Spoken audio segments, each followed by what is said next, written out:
Je l'aurais fait de moi-même, parce qu'un chef d'administration est responsable de son administration.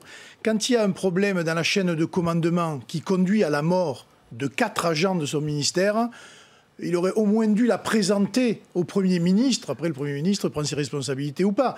Mais je pense que ça aurait été un signe de responsabilité envers les agents et les policiers de France. Le Rassemblement national a lancé une pétition pour demander la démission de Christophe Castaner. Vous avez des signatures ? Oui, ça commence à arriver, mais vous savez, M. Castaner, je ne peux pas vous dire, je suis pas. C'était avant-hier que ça a été lancé.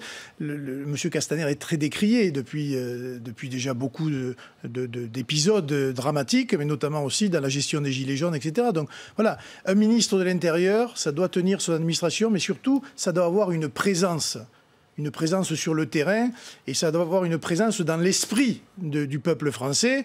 Quand on compare M. Castaner aujourd'hui avec certains ministres de l'Intérieur qu'on a pu avoir par le passé, je pense à M. Pasqua, laissez-moi vous dire qu'on a fait du chemin, mais du chemin vers le bas. Sur ce cas particulier, vous parlez d'un mensonge d'État. En quoi c'est un mensonge ?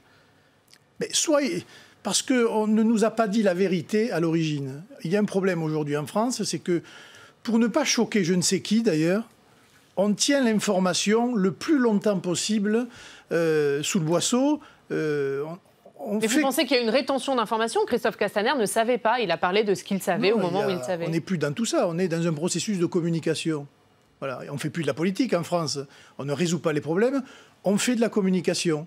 Le mode opératoire dans la préfecture de Paris, on pouvait se douter qu'un couteau à l'intérieur, etc., c'était un attentat de type islamiste, et là, par un fonctionnaire qui était converti, etc. Mais ça ne faisait aucun doute pour le peuple. Enfin, je veux dire, n'importe qui le disait avant même qu'on l'apprenne. Mais on a tenté toute la journée de dire « mais c'est peut-être un problème personnel ». Mais les Français ne sont pas dupes, ils ont bien compris. C'est un énième avatar de la guerre que nous mènent les islamistes en France, à tous les niveaux, que ce soit dans la rue ou maintenant dans les administrations. Monsieur Alliot, mais visiblement, une partie de l'encadrement de la préfecture de police de Paris n'avait pas conscience de ce puisqu'ils étaient eux-mêmes désarçonnés quand il y a eu l'événement. Eh bien, s'ils n'avaient pas conscience, c'est que c'est grave, puisqu'il était au cœur du service de renseignement. Et si, au cœur du service de renseignement de la préfecture de Paris, qui est, paraît-il, le plus important en France, ils ne sont pas capables de détecter que leur agent ou l'un de leurs agents montrait des signes graves de radicalisation, alors qu'il y avait des signaux, puisque cet individu avait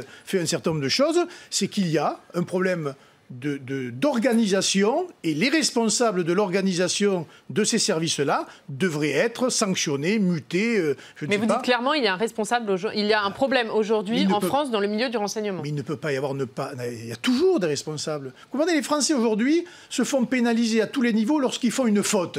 Ça va du code de la route dans leur emploi ou même dans la fonction publique, ils se font sanctionner. Et là, on a l'impression qu'il y a des gens qui gouvernent le pays, il n'y a jamais de sanctions. Et petit à petit, on va vers de plus en plus de choses graves. Et le ministre, toujours, s'en sort en disant « mais non, c'est pas de ma faute, mais non, j'avais pas les informations ». Ça ne peut pas être comme ça.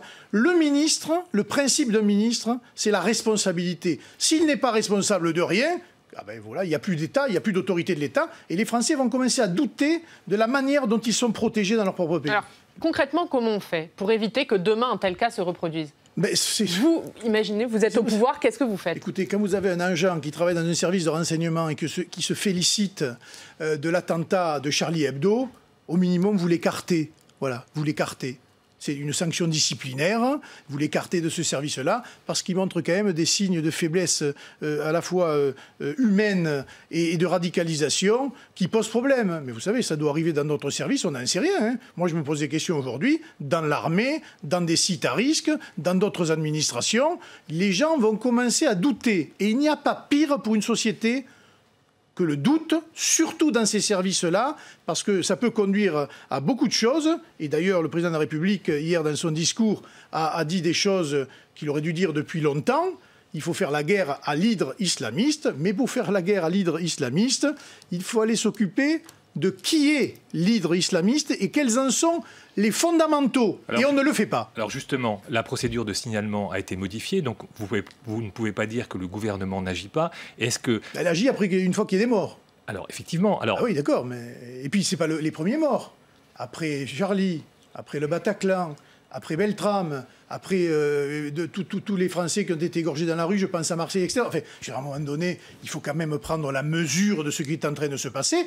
Nous sommes en guerre. Il y a une école de pensée de l'islam, attention, hein, écoutez-moi bien, pas dit tout l'islam, une école de pensée qui vient faire la guerre sur notre territoire. Ces gens-là, on les connaît. Le salafisme, les frères musulmans, ils ont pignon sur rue. Dans certaines communes, ils sont même financés par les deniers publics.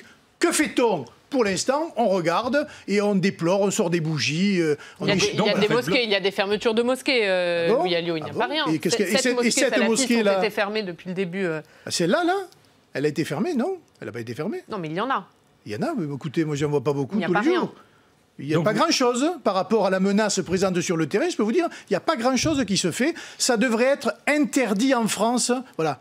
Il devrait y avoir une loi qui interdit la présence des frères musulmans en France, la présence du culte salafiste en France, la présence des financements étrangers en France, par l'Arabie Saoudite, par le Qatar et par d'autres pays. Que fait-on ?